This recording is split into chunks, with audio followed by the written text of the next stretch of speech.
Hey guys, True Grit Scott, Bulletproof Saws and BLUESAWS.com.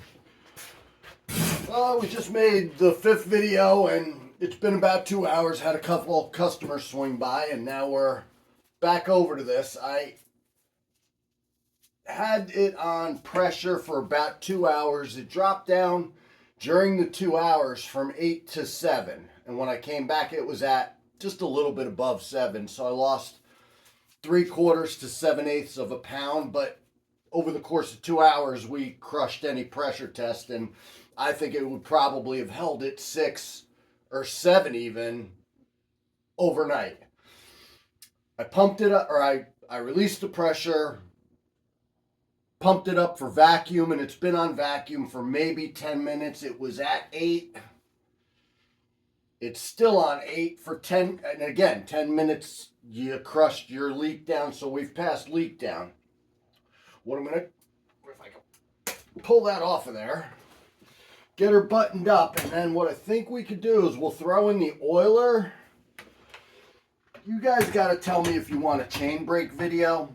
I obviously didn't take the chain brake apart on this, and there's 2 parts in either building kit saws or repairing saws that I see guys get hung up or they don't have the confidence in. And it's the chain brake is one of them and pressing the crank in. And we've done the pressing the crank in video a few times. Here, let's see, I'll get a little extra light on the subject. But not the, well, maybe the spotlight might help too, as long as it's not in my eyes.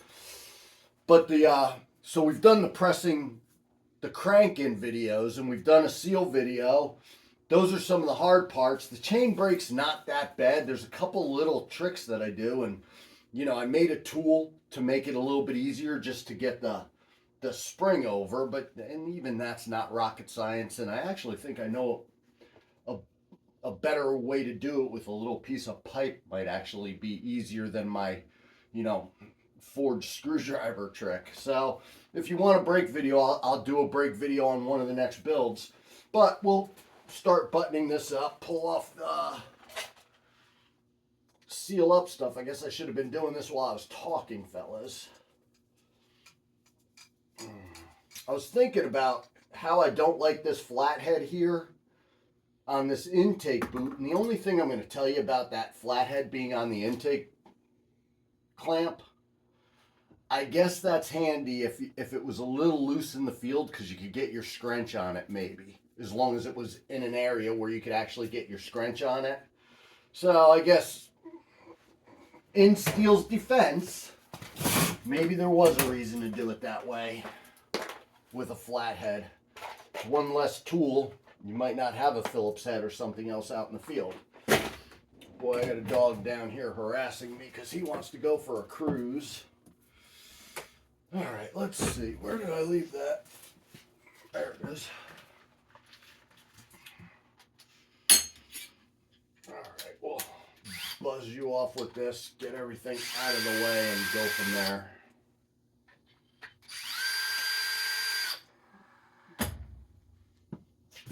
Oh, I put that back in there already. Look at me cleaning up too fast before I even clean up everything. I'm putting stuff away because I'm talking.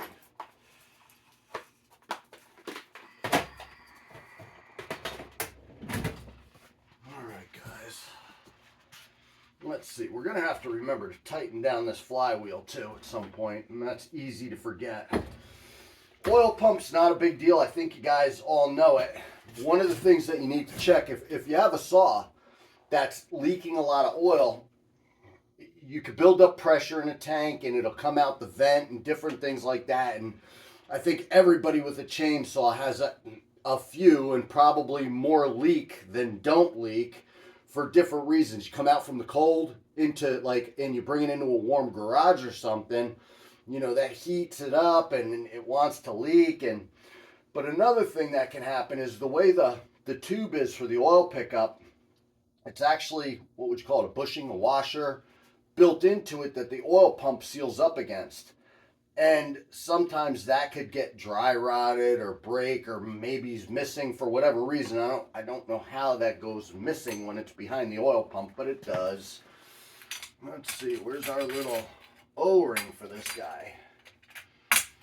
I wouldn't have thought I'd have lost it, but it's possible. I might have to grab another O-ring. Well, I didn't lose it. And it's funny, you do so many of these saws that I know it probably looks ridiculous. I just got trays full of every screw, but you kind of know where, well, you 100% know where every single piece goes, so they don't have to be separated out because you know pretty much what's what's. I'm not going to say it's self-evident because it's not, but it's not that hard once you do a few of them, and I encourage everybody, listen, if you want to get into working on saws, building a couple kit saws really gives you good experience. There's a lot to learn there, and you know, years ago, the kits weren't wonderful. You had to make things fit, and things weren't quite right, and you had to have workaround solutions because of some fitment issues. Those days are gone with the kits. The kits actually, you know, snap together perfectly, so it's an easy thing, and you learn a lot about troubleshooting, diagnosing, and everything else, and I'd encourage everybody, if you get the opportunity, do a kit. Without a doubt, do a kit. These are just, I think, M4x12s that hold in that oiler. What I like about the 460s over the 440s, the 440s and the 372s both have this same design where there's a bushing that fits over the crank. And it's a spot where it's real easy to get an air leak. If a crank is machined a little on the low of the tolerance and the bushing might be a little on the high of the tolerance, and the simple solutions to do a quick thing of moto seal or use the O-ring, or you know, there's solutions for it, but it's crappy German engineering in my opinion. Well, I guess it's Swedish engineering too, or maybe the Germans copied off the Swedes or the Swedes copied off the Germans. Either way, it's shitty, and I much prefer the way the crank is on the 460s, 660s, those kind of saws. Always check your clutch on your driver. Make sure you don't have it turned up like you were doing a handle, you know, doing a first go of a self-tapping plastic screw that holds the handle on, where you need it turned up to get it in, and then you forget to turn it back down, and you go to do something like this on a little tiny M4 machine screw, and you strip it. So you got to be real careful and make sure you always have your clutch set, so you go in and you know, no matter what, you're not stripping that. I don't put the torque wrench on this stuff. Doesn't need to. I don't put Loctite on this stuff. Doesn't call for it in the IPL, and I generally don't see these coming apart. You caught me there twisting with the driver, and really I should be putting the T-handle on it so I could feel a little bit better than that, but you caught me misbehaving there. Let's see, are we gonna get, you guys probably want to see the handle more than anything. Well, in order to do the handle, what I think we ought to do is take a good hard look at this flywheel and make sure we're correct on that. I thought I just had that 13 millimeter a couple minutes ago. Yeah, I did. Pretty sure, is that 13 millimeters? Yeah. Sometimes I can't remember what size things are.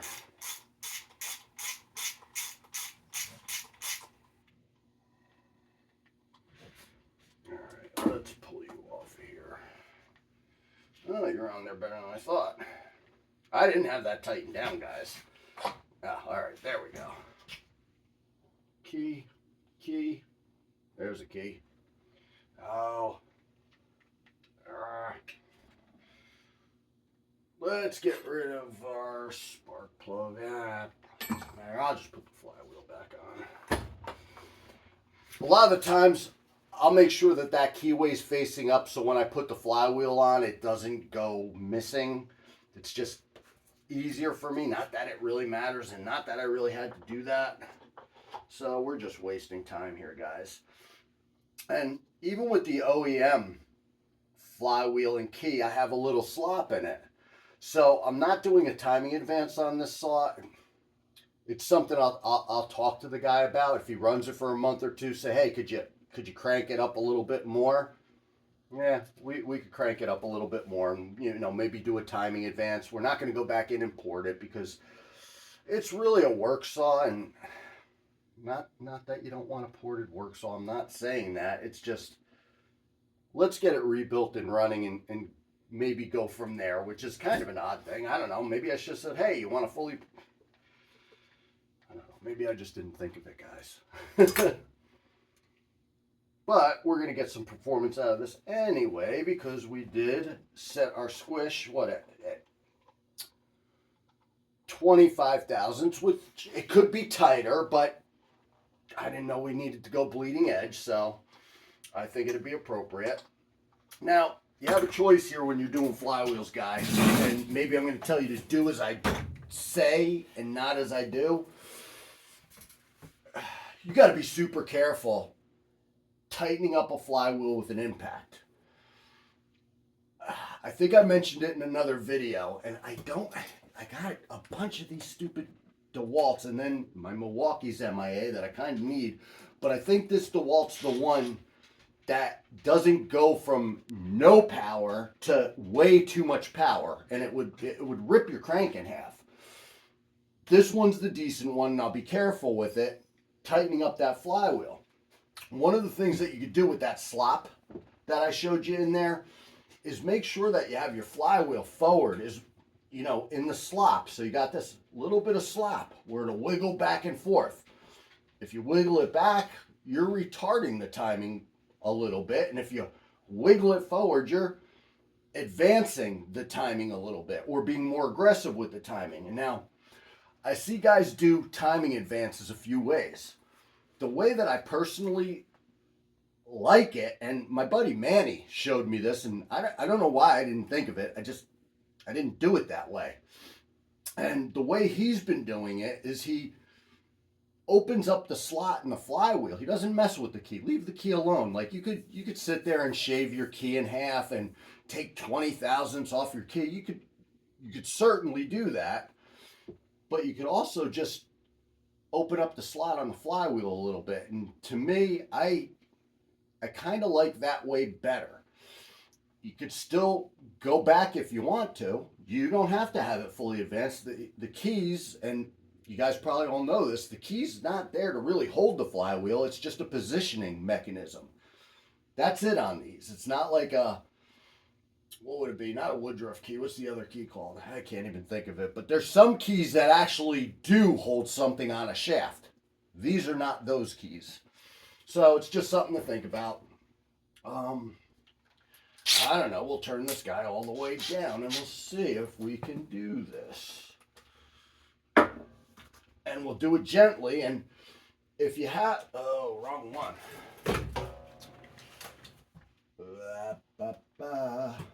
What do we got?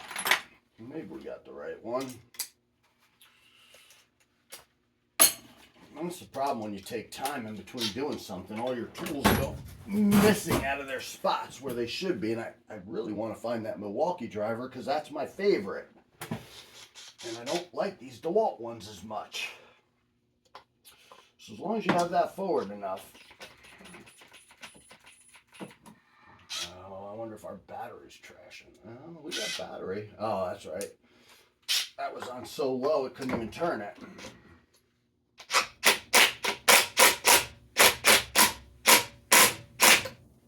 That's it, guys. I'm not going to hammer on that. And the right way to do it, so that's the don't do as I do way. The correct way to do it, pull the plug out. Put a rope down there. When you put the rope through the plug hole into the cylinder, make sure that piston is above the transfers, because if you get that rope into the transfers and then you start turning on that, it'll lock that rope in there and you got a good chance of causing some serious damage. So when you do it with the impact, you got to make sure that your decomp is plugged or up, and you got to make sure you have a plug in it. Otherwise, it's just going to spin and you're not going to tighten anything. But you can do it with the impact as long as it's all buttoned up. It has compression, and the compression will be the resistance on turning. I also think that you only have so much resistance turning that flywheel. So even if you do wail on, don't wail on it, you're gonna break it. But even if you did wail on it, that compression should give in and be kind of like a shock absorber for you shearing off the crank. I think I said that right.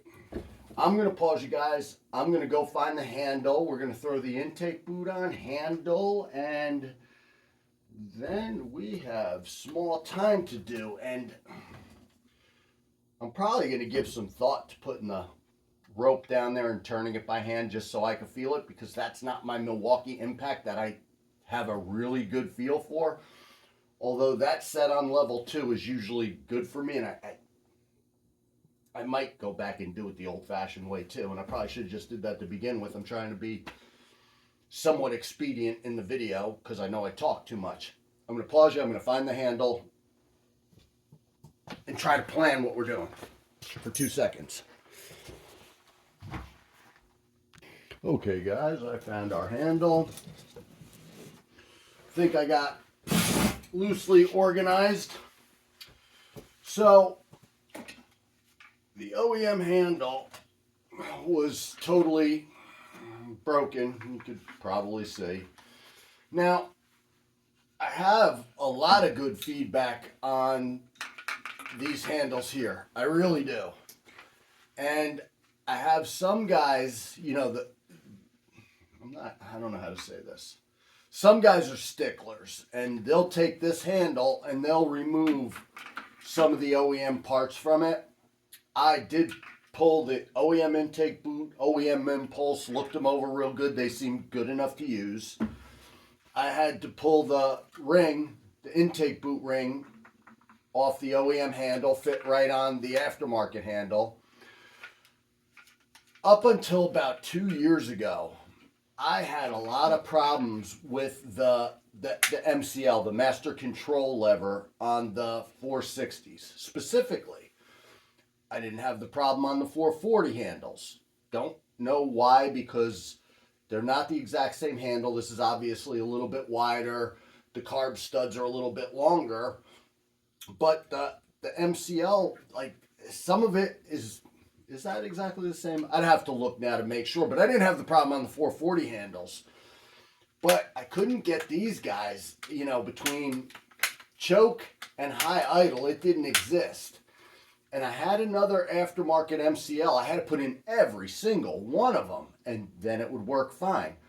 I tried, you know, doing a little grinding on the brass switch inside.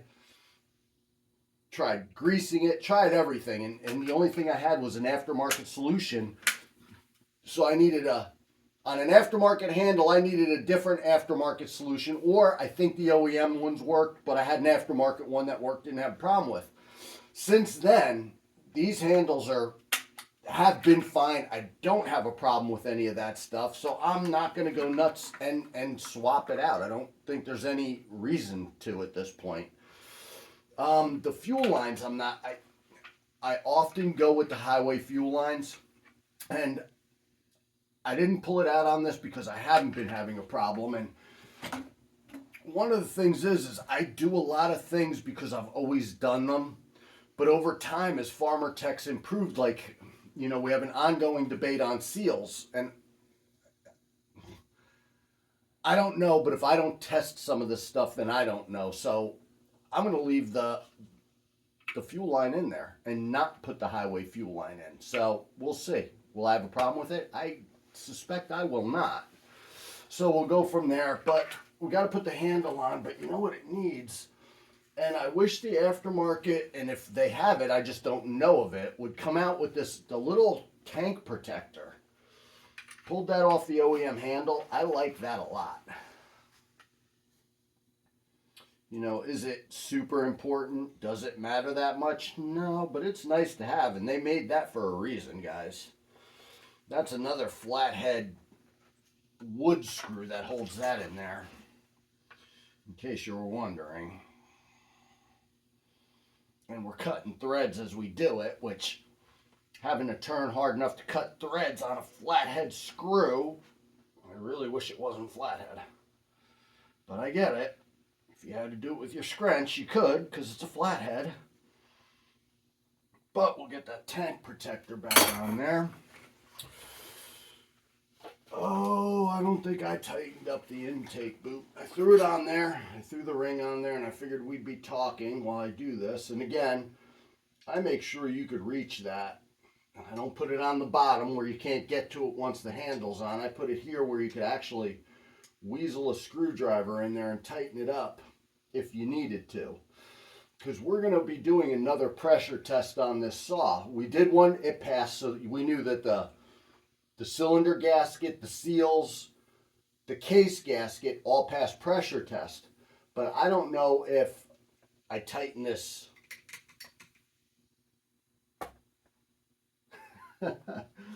boot clamp, if I don't tighten it up enough, I could have a leak at the intake boot. There could be a hole. I looked at it pretty darn good. I hope there's not a hole. But there could be a hole in the intake boot. Same thing with the impulse line. So we'll wind up testing those in a second pressure test. My brain's not working so well today, guys. I think I'm getting burnt out for the day. It was a long day. I was up 6:30 this morning shipping orders and haven't stopped since, between customers stopping in and everything else that goes on. See, there's no reason for that to be in my way too. And then I could get this bench cleared off. I have 1, 2, 3 other benches here. There's another bench there's another 2 benches in the barn. And I can get back to, this is my favorite bench to work on. You guys probably know that, but for some reason I like this spot. It's not real nice looking, but I do like it. All right, let's get some wires through. This is always fun for me, and I always need pliers to do it, because my fat fingers can't get in there to do what needs to be done. All right. So make sure you pass these through the grommet. There's supposed to be a grommet in the case, guys. And how important is that grommet in the case? Probably not overly important.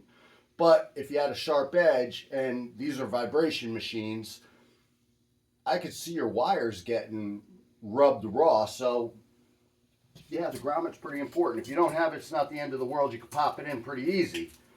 But it's just one of those things that when you're building a saw and you have something left over and it's that grommet, maybe actually go back and put it in, because it's, again, I feel like a broken record. It's there for a reason though, guys. And they are vibration machines. That's the other thing I tell people all the time.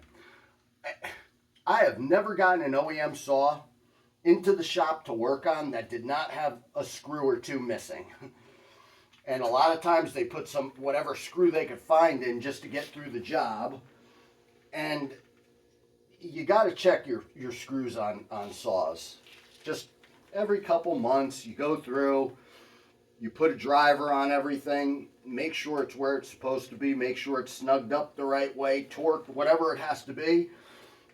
Their vibration, number 1, they cut wood, number 2, they vibrate. And that's all they do. And they do it really well, and they'll vibrate apart on you. And I know some guys are going to say, hey, I have a saw for 30 years, I never checked a single screw in it. That happens too. But I honestly don't think, unless it was a much newer saw into the shop, I don't think I've ever had an older Stihl in the shop that wasn't missing things. All right, we're through there. The stupid little protector for the spade was hung up in there. Come here, dummy. There we are. Get that right on there too. All right, that's in there. Again, this isn't that thrilling. The part that I don't like is lining that up to get into the thing.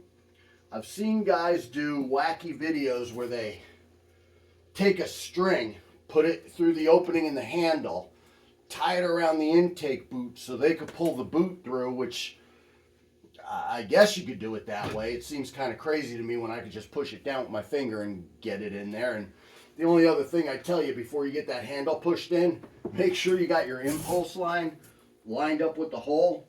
When it's getting close, you can kind of just put the tip in. And then when it goes in, you're not going to be fishing around with needle nose trying to get that through the hole. All right, let's see. Are we getting close? I think we're getting close. Trying to think of what I'm forgetting, if I'm doing anything out of order or in a bad way. That's what I don't want to do, guys, is I don't want to do something in a bad way and then have to... Listen, if you make a mistake and say you put something on, you can always take it back off and rework it, but I'm trying to present it in my logical manner to put it together so you're not doing rework on a saw. All right, we got impulse sticking through. Now at the intake boot, I push down with my finger, I push the top of it in, it starts getting in there. I make sure I'm lined up on that stupid slot AV, and I don't love that AV. That AV causes me problems all the time. We are going to turn you, push you, break you right in there. I think you're pretty darn close, and then all I have to have is that intake boot, the top of it sitting in there, and I'm able to take needle nose carefully so you don't punch a hole in the thing and pop it out. And I just work my way around it and pop it in. And that's done. The other thing I tell you guys, make sure you don't forget, and I always put this on the carb, and again, it had an aftermarket carb on it, which I'm going to toss in the garbage, and it came with an OEM, was this an HD? It's probably an 18 because it's got the limiters in it. Huh, that's a 16. Okay. I thought it would have been a 17 or an 18A or whatever the more recent ones are. With the limiters, I pull the limiters out. I use a wood screw. I screw 2-3 threads of the wood screw into the limiter, pop it out. Do the same with the other one. A lot of times that double ring that's around the limiters will come out, hold on to it. Then I'll take a file, flat file, like a raker file, and I'll knock off the nib on the limiters so they're no longer limiters. Then I put the limiters back in, I put the ring back in, and it looks like OEM, like the limiters were never removed. The reason I do that is I've had a few saws that had the limiters and they didn't have springs on the needles. I think that, it's my opinion, maybe somebody will tell you something different, those springs keep those needles from turning with vibration. I think the limiters do the same thing if there's no spring. So it's just my habit that I'm going to put the limiters back in on, unless somebody asks me not to, which there's no reason not to, because you turn the limiters just like you turn the screws. So it's not limited anymore. I put the intake boot inner ring on the carb so I don't forget it. Don't forget that. You don't think it's important, it's important. And I'm not going to say it again, broken record, but there's a reason it's there. Well, that was pretty easy. We got a handle in. It looks like things are mating up. It looks nice. I did wind up putting some clear on the bare spots instead of painting the case or doing something weird, just to give it some level of protection. Had one of the good fellas, Sean, he has a Facebook group. It's a Husky Chainsaw Builders, maybe. I'm not good with the names. It pops up in my feed and I don't know what I'm looking at. But anyhow, Sean told me that the way to do that is with that Automotive 2K Clear. And I appreciated that recommendation from him, just because I think that holds up to fuel and oil probably better than some other things. And I would think car paint is resistant to fuel. It only makes sense. So anyhow, Sean gave me that tip, and I appreciated that. What do we got? We got to put in some screws into some AV. Are we lined up? We look good. One thing that I'm noticing on this, as I knock everything around, well, I guess that fixes that. That ain't no big deal. And the carb studs were a little wonky. Like maybe it got dropped. I didn't drop it. Maybe somebody dropped it and it hit that one and bent it a little bit. No big deal, but just something to notice. What do we got for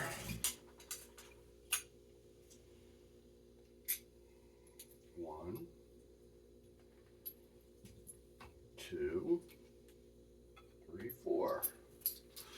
I think we're good on this. 1, 2, 3, 4, and we're all lined up, looking nice. Not that it matters, guys, but often I'll put this top AV in first, and the AV looks good. This was a good looking saw. It's kind of weird. It had some use, and then some things looked super good. And I don't know if they had rebuilt this before out of another one that maybe they blew up. For these, as you're self-tapping into plastic, you got to turn your clutch up on your driver.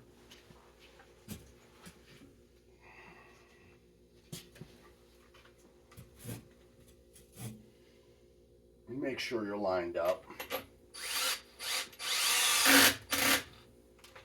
You don't need to make a new hole.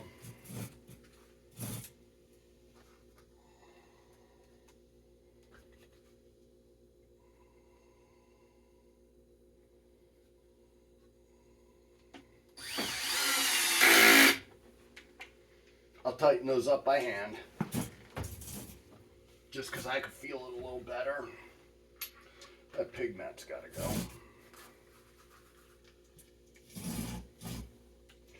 I don't know, the handle probably wasn't that thrilling to see me put on either.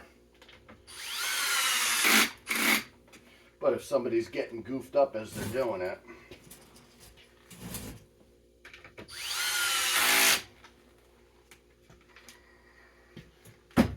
Really thinking about doing a build video on a kit. And I've been thinking about it, you know, the 660's been done. It's a few years out of date, but again, it's the same build as it always was. Just some of the parts are a little bit nicer, better fitment. But I was almost thinking it'd be better to do a 395 or a 372. And the reason I say that is the IPLs for them suck. The Husky IPLs, and I won't say the service manual so much, but the IPLs suck. They don't tell you what size bolts are what. So they're M5s. Yeah, I can see it's an M5, but is it 20 millimeters? Is it 25? Is it 15? And they don't go into that as far as I know in the IPL. And if there's a trick to cross-referencing that, I'd appreciate it. But they show you pictures, but I can't tell from that crappy little picture what length that is. So those are easy to get turned up on. So maybe that would be a good build, because I could actually go through and tell you the bolt measurements on a 372 build. That way you're like, oh, Jesus, I don't know which length it is. Maybe, I don't know, maybe it's a waste. Maybe it's been done too many times and nobody's interested. And my tips and tricks are probably old hat by now. OEM caps, which is nice. I will tell you this. The OEM flippy caps suck. But they suck a hell of a lot less than the aftermarket ones. We sell the highway ones, which are an improvement over the Farmer Tech ones. But they're not fantastic, and they're not as good as the Stihl ones, but the Stihl ones aren't fantastic. I don't love flippy caps, guys. Maybe somebody does. What I do love is the Husky flippy caps. I love them. They're wonderful. They're what these should have been. The Husky flippy caps, and we sell the aftermarket ones, and I love them. I have boxes of OEM ones, and I have the aftermarket ones. I'll use them interchangeably because the aftermarket ones are so nice. But on a 372, I love those flippy caps. Stihl needs to go over to Husky school and learn a few things. Apparently the Stihl engineers. But then again, maybe the guys who designed this stuff are all dead by now. 30-year-old saw or whatever. I'm sure it wasn't a 20-year-old kid doing the design. Oh, we got a little more to go on this. By hand.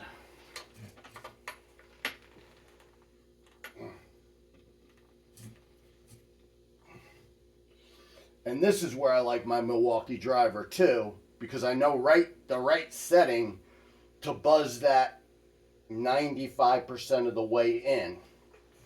I don't know where it went. I guarantee the kid took it and put it somewhere. He's going to watch this video and say, no, Dad, you did it to yourself. Which, there's a good chance of that, too. One of the things I'll tell you with all of these flippy caps, there's a little line on it. The little line matches up to that little line when you put it in. Or you could look and see you have two big slots, one little slot, and match it up. one of the things I see, and this is even more important on the aftermarket flippy caps, when you turn this, if you don't turn this all the way, and I only have this turned, 3/4, 7/8 of the way, and I go to flip this down, it'll just about wreck the cap. The cap will bulge up, it won't sit right, it won't seal right, and you do that 2 or 3 times, and maybe more than that, but it doesn't like when you do that. So make sure you got that turned all the way, and you'll see, because there's actually, in this flippy part, there's a triangle beak, and that has to fit into the handle. And if that hits, is when it pops that up. See, if I do it here, it won't go down, and I can force that down, and I see people do it all the time. It blasts the cap apart, and that's why I see a lot of the aftermarket caps fail. You just didn't have it twisted all the way in before you flipped it down. So be careful about that, especially on the fuel tank cap. It's the same thing with I don't see it happen as much on the oil cap, and I don't know why. And the oil cap has the mark also, and then there's the mark on the case, except this one's up at, 11 o'clock, and this one's down at 4 o'clock. For what it's worth, guys, I'm probably telling you something you figured out or you might have known, but if you didn't know it, you could be like, oh, slick. So it's just something to know. We got to do coil. I don't know, this video is probably too long anyway with me yakking as usual. Maybe I'll end this here. Plus, I got to get done before the mean boss lady gets home and wants me to do stuff. So maybe I'll call it a video. We got to do coil. 2 screws, pretty easy. Carb, clutch, some plugs in our AVs. I got to remember to tighten those up. Some plastics back, a muffler back. I think we're gonna mod the muffler. The OEM mufflers on the 440s and the 460s, they don't breathe. They're quiet, but they don't breathe real well. They have a tiny hole, and this one was not in horrible shape, but it wasn't in great shape. So I have the heavier highway muffler to put on there, which is heavy like the OEM one, not as light as some of the aftermarket ones, just more durable. And maybe I'll put a pipe, or more likely I'll put a side deflector on it, just because I think everybody likes the way the pipe looks hanging out of the front of the saw. I get it. I just lean towards it's a little more elegant with the side deflector, and I know you guys are going to eat me up on it and argue with me about it, but I do side deflectors, guys. When you do the saws, you do the way you want to do it. What else do we got? I think we're darn close to being done. I probably should send the fella a message saying he could come tomorrow or Sunday to pick the saw up, or during the week and put it to bed, although we do got to get some run time on, so maybe I won't do that just in case something goes tragically wrong when we run it, but don't expect that. But you never know, and I don't want to overcommit. Alrighty, guys, I'm going to call that a video. Thanks for watching, guys. You're putting up with me yakking, and hopefully you get something out of it. I appreciate the feedback. I appreciate the phone calls and the private messages. That's all cool, guys. So if you need to know anything, or if I missed anything, or if I wasn't clear on something, just hit me. I'll explain it. True Grit Scott, Bulletproof Saws, and BLUESAWS.com. Thanks for watching. Stay safe.